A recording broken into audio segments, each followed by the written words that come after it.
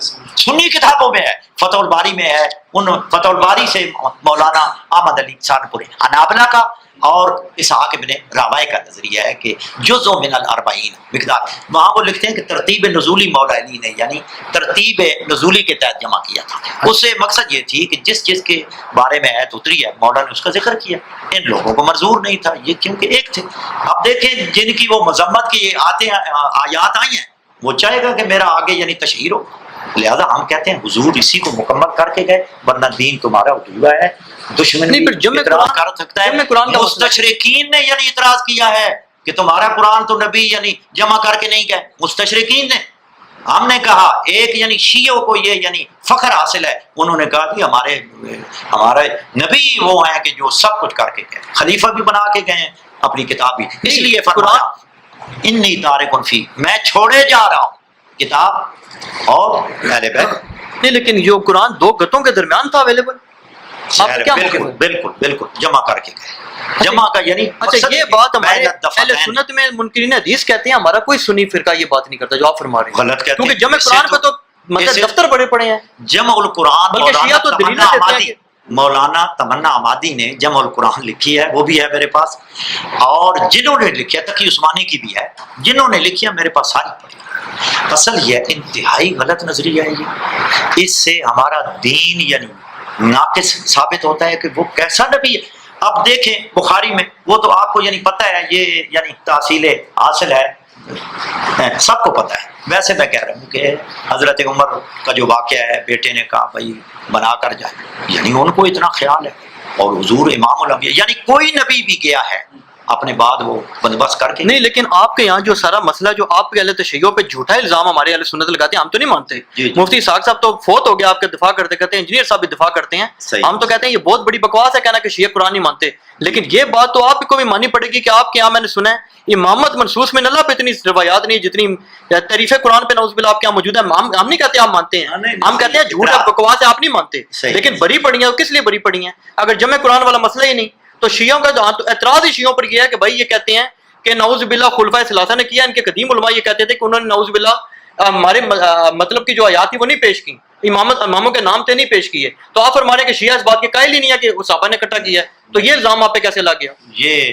یہ یعنی ایسی بات نہیں ہے. اصل یہ ہے کہ جو تحریف قرآن کی روایات ہیں وہ سنی اور شیعہ کتابوں میں, لیکن ہر فرقے نے ان کو رد کیا. نہیں لیکن اگر رسول پاک صلی اللہ علیہ وسلم کے دور میں جمع ہوا ہوتا ہے 2 گتوں کے درمیان, تو کسی کا دماغ خراب ہے وہ یہ ایسی روایتیں گھڑے گا؟ دیکھیں روایتیں تو بنائی گئی, روایتیں تو ایسی گھڑی گئی نا کہ 2 گتوں کے درمیان نہیں. دیکھیں نہیں موجود تھا بالکل. آپ دیکھیں یہ کہتے ہیں جی کہ شیعہ تعریف قرآن کے قائل ہیں. میں نے 5 روایات ایسی پیش کی ہیں, حضرت عائشہ ام المومنین, حضرت عبداللہ ابن عباس, حضرت عمر کی, کہ یہ لفظ یعنی کاتبوں نے غلط کر دیے ہیں, یہ کر دیے ہیں. ہم اس کو یعنی نہیں مانتے. ہمارا جمہور تشیع کا یہ عقیدہ ہے کہ یہ قرآن وہی ہے جو حضور یعنی جمع کر کے گئے ہیں, ورنہ ہمارا دین جو ہے وہ ناقص ہوتا ہے. جو بھی شیعہ پر اعتراض کرتا ہے یہ غلط کرتا ہے. باقی میں یعنی مجھے نہیں پتا تھا, مجھے بعد میں پتا چلا کہ مولانا محمد اسحاق صاحب, حالانکہ مجھ سے ملتے رہے, کوئی ہماری بات نہیں ہوئی ایسی, مجھے کسی نے بتایا کہ ان کے تو لیکچر ہیں کہ شیعوں کے ہاں کوئی یعنی صحیح و سند روایت ایسی نہیں ہے کہ جو 12 اماموں پر یعنی نص ہو. مجھے ایک دن علی بھائی کا فون آ گیا, تو میں نے ان سے پہلے ہی سوال یہ کہ میں نے کہا کوئی ان کے لیکچر تھے, مجھے تو پتہ ہی نہیں ہے کہ شیعوں کے پاس یعنی کوئی بھی نص کی کوئی صحیح و سند حدیث نہیں ہے. میرا کہہ رہے ہیں انجینئر صاحب کا؟ نہیں انجینئر صاحب کا. اچھا وہ میں نے ان سے پہلے ہی سوال یہ کیا, میں نے کہا کہ میں نے یہ سنا ہے کہ ان کی وہ یعنی جی شیخ صاحب وہ ان کی پہلی تھی تقریریں, یعنی ان کے اس قول سے بات سے پتہ چلتا ہے, ممکن ہے بعد میں ان کو پتہ چل گیا ہو اور وہ پرانے وہ ریکارڈ ہوئے. تو میں نے کہا میرے پاس تو یعنی باقاعدہ صحیح ہے, یہ آپ دیکھیں نا النصوص علی اہل الخصوص, پوری یعنی اور یہ شیعوں کا یعنی تواتر ہے. تو اس پر تو اصول کافی کتاب سب یعنی پڑھی. یعنی ایک تو یہ ہے نا جی، یہ ہے. اس کے بعد اصول کافی میں کتاب الحجت میں باقاعدہ یعنی صحیح السند حدیث اور ان حدیث میں باقاعدہ نام لیا ہے صحیح السند حدیث سے موجود ہے. جی سر کتاب ڈسپلے کر. تو اس میں ایک بات کی وہ جو تاریخ قرآن کے حوالے سے نا ایک اس بات کے بعد یہ ہے جی 40 حدیثا معتبرا فی النصوص الائمۃ الاثنا عشر باسمائہم. اور اس کے بعد الانصاف، میرے پاس وہ علامہ ہاشم بارانی کی کتاب بھی پڑھی ہے اور علامہ کراچکی کی جو ہمارے یعنی متقدمین علماء میں سے ہیں، انہوں نے بھی یعنی نصوص میں لکھی ہے. اب دیکھیں اتنی بڑی کتاب، اتنی، ان میں سے اگر 500 کے چلو آپ کہیں جی کوئی ضعیف ہوگی ہے، حالانکہ انہوں نے صحیح لکھی بالروایت المتواترۃ والمستفیضۃ والمعتبرۃ عن اہل البیت. یہ دیکھ متواترہ مذہب